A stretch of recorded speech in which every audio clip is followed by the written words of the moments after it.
ሰላም ውድ የቻናሌ ቤተሰቦች፣ ዛሬ ይዤላችሁ የመጣሁት መረጃ በዩቲዩብ ታሪክ ውስጥ እጅግ አስደንጋጭና የብዙዎችን ተስፋ ሊያስቆርጥ የሚችል ትልቅ የህግ ቅያሪ ነው። ዩቲዩብ የሞኔታይዜሽን እና ወይም የገቢ ማግኛ መስፈርቱን በድንገት እጥፍ ማድረጉን ይፋ አድርጓል። ነገር ግን ከመደንገጣችሁ በፊት አንድ ነገር ልንገራችሁ። በቪዲዮ መሃል ላይ ይህን አዲስ ህግ ሳይነካችሁ በቀላሉ ቻናላችሁን ሞኔታይዝ የምታደርጉበትንና ዩቲዩብ በይፋ ያልተነገረውን ድብቅ የመሸጋገሪያ ስልት እነግራችኋለሁ። ስለዚህ ቪዲዮውን እስከ መጨረሻው መከታተላችሁን እንዳትዘነጉ።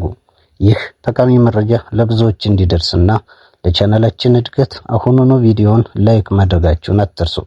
ለቻናላችን አዲስ ከሆናችሁ ደግሞ ሰብስክራይብ በማድረግ የቤተሰባችን አባል ይሁኑ። ወቅታዊና አዳዲስ መረጃዎች ቶሎ ይደርሷቸዋል። ወደ ዋናው ጉዳይ ስንመጣ ዩቲዩብ የይዘት ፈጣሪዎችን ቁጥር ለመቀነስና ቪዲዮዎችን ጥራት ለመጨመር በሚል ሽፋን ያወጣው አዲስ መመሪያ በፈረንጆቹ አቆጣጠር ፌብሩዋሪ 1 2027 ጀምሮ ሙሉ በሙሉ ወደ ስራ ይገባል። ይህ ህግ በተለይ አዳዲስና አነስተኛ ቻናል ያላቸውን ዩቲዩበሮች በከፍተኛ ሁኔታ የሚጎዳ ነው። አስቡት፣ እስካሁን ድረስ የነበረው መስፈርት 1000 ሰብስክራይበር እና 4000 የቪዲዮ እይታ ወይም ዋች አወር ነው። ደግሞ በሾርትስ ቪዲዮ 10 ሚሊዮን እይታ ነበር። አሁን ግን ዩቲዩብ ይህንን መስፈርት በአንድ ጀንበር ቀይሮታል።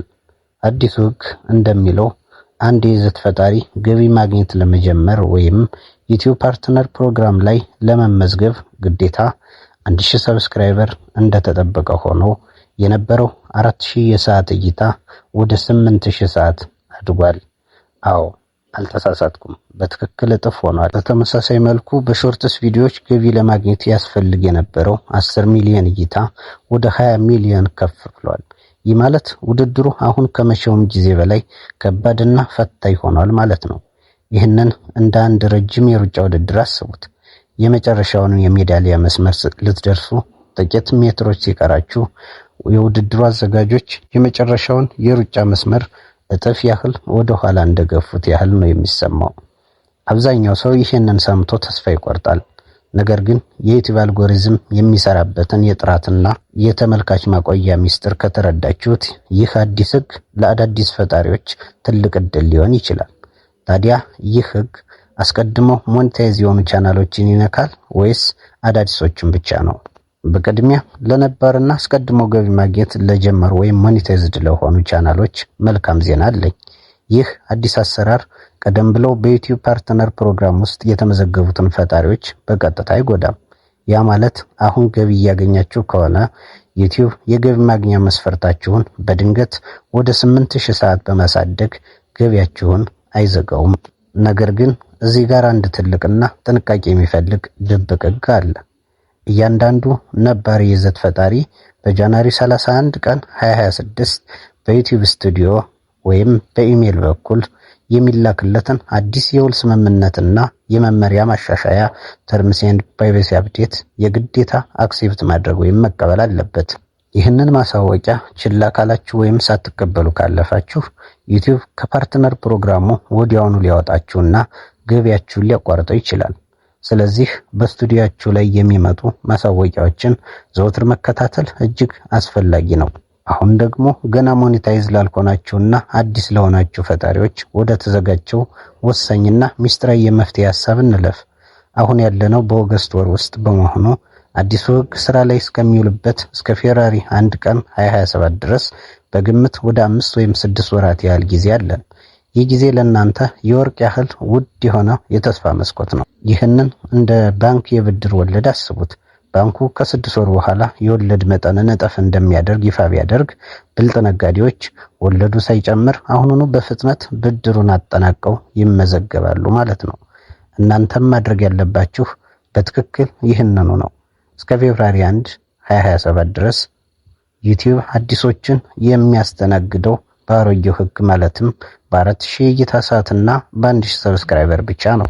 ከዚህ ቀን በፊት 4000 ሰዓት ከሞላችሁ በአሮጌው ህግ መሰረት ስርዓቱ ውስጥ ትገባላችሁ። አንዴ ከገባችሁ በኋላ ደግሞ አዲሱ የ8000 ሰዓት ህግ አይመለከታችሁም ማለት ነው።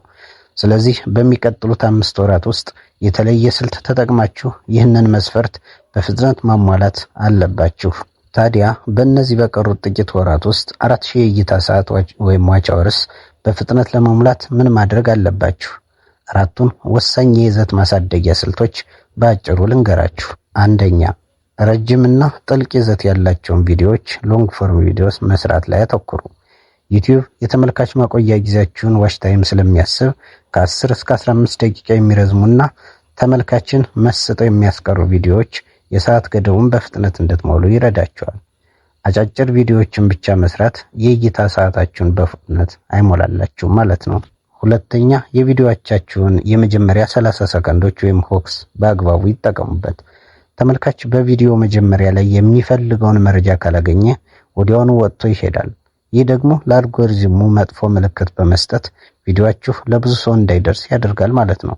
ስለዚህ መግቢያችሁ ላይ አላስፈላጊ ወሬዎችን በማስወገድ ተመልካች እስከ መጨረሻው ቢቆይ የሚያገኘውን ትልቅ ጥቅም በግልጽ ማስረዳት።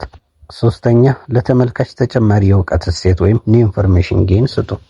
ከሌሎች ዩቲዩበሮች የተኮረጁና ሁሉም ሰው የሚያውቃቸውን ተራ ወሬዎች ከመድገም ይልቅ በጥናት የተደገፉ አዳዲስና ያልተሰሙ መረጃዎችን ይዛችሁ ቅረቡ። አልጎሪዝሙ ተመልካቾች ረጅም ጊዜ የሚቆዩባቸውንና ፍሬያማ መረጃ ያላቸውን ቪዲዮዎች በነፃ ለብዙ ሰው ያስተዋውቃል ወይም ሪከመንድ ያደርጋል ማለት ነው። በመጨረሻም 8000 ሰዓት እንኳን ቢሆን በአንድ በጥራት በተሰራና ተመልካች ባስቀረው ቪዲዮ ብቻ ሊገኝ የሚችል ነገር መሆኑን አትዘንጉ። ዋናው ነገር የተስፋ መቁረጥ ስሜትን በማስወገድ በቋሚነትና በጥራት መስራት ነው። ይህንን የዩቲዩብ ጉዟችሁን በስኬት ለማስቀጠልና 4000 እይታ ሰዓትን በትንሽ ጊዜ ውስጥ ለመጨረስ የሚያስችላችሁን ልዩ የቪዲዮ ስልት ማወቅ ከፈለጋችሁ አሁን ስክሪን ላይ የሚታየውን ቪዲዮ ተጭናችሁ እንድታዩት ጋብዛችኋለሁ። ያ ቪዲዮ ቀጣዩን የቻናላችሁን እድገት ሙሉ በሙሉ የሚቀይር ይሆናል። ቪዲዮን ከወደዳችሁት ላይክ በማድረግ ለሌሎችም አጋሩት። ለቀጣይ አዳዲስ መረጃዎች ሰብስክራይብ ማድረጋችሁን አትርሱ። ሰላም ሁኑ።